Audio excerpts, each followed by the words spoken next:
a gente, em termos de política de governo, de política de Estado, isso me parece um pouco invisível, né? Isso não me parece ser, digamos, uma agenda no sentido de reconhecer, né, que o Brasil tem esse papel estratégico, tanto que quando a gente vai ver quais são as políticas de Estado no sentido de enfrentamento, a gente ainda vai estar com aquele modelo lá dos anos 70, achando que derrubar pé de maconha, achar que prender a pessoa com 2 quilos de pasta base dentro do ônibus é combate às drogas, né, quando na verdade você não tem nenhum projeto, né, a gente vai ter projetos mais isolados de enfrentamento desse mercado via organizações financeiras.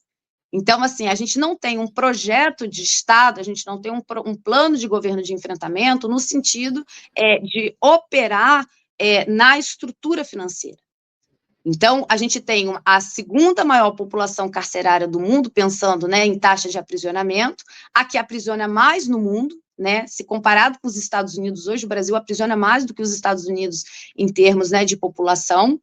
Então, a gente está falando de um país que tem uma taxa de encarceramento altíssima, em que a grande maioria dessas pessoas, né, estão aprisionadas nas tipificações da lei de drogas, e, por outro lado, né, a gente tem um crescimento, né, que não apresenta queda na linha histórica do consumo e do mercado de cocaína. Então, só para a gente ter um exemplo, né, dessa relação, quando a gente fala desse mercado varejista, né, um quilo de cocaína na cidade de São Paulo, ele vai ter um valor estipulado, em média, de entre 22 mil, entre 8 mil e 13 mil reais, né? Mais ou menos isso, quando a gente entrevista as pessoas que fazem essas rotas. Uhum.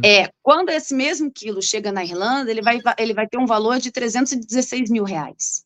Então, a gente está falando de uma mercadoria que tem uma hipervalorização a depender do local em que ela chega. Por quê? Porque a gente está falando dos países que produzem e exportam para os países que vão fazer o consumo. Então, não reconhecer, não ter uma agenda pública hoje, pensando a produção, a exportação, o consumo dessa substância, é seguir numa política de morte. E quando eu falo política de morte, é essa política que vai apenas ter a sua operacionalidade e matar e prender pessoas. Ela não tem nenhuma, do ponto de vista prático, ela não tem nenhuma relação de superação dessa realidade ou de enfrentamento concreto dessa realidade.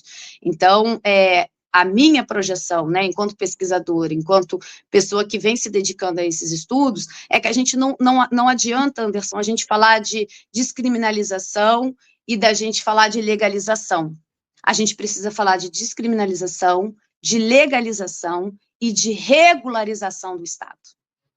Porque se o Estado não assume isso tudo também, vira bagunça, né? Não adianta a gente legalizar e regularizar, no sentido do uso e da regulação dessa mercadoria. A gente precisa pensar como que o Estado, fornecendo políticas públicas, subsidiando com políticas públicas, taxando impostos, fazendo essa taxação revertida para o bem comum da população, em serviços, né? Então, a gente está falando de como que o enfrentamento vai perpassar, né, por uma agenda séria de reconhecer que tentar combater esse mercado é uma tentativa falida.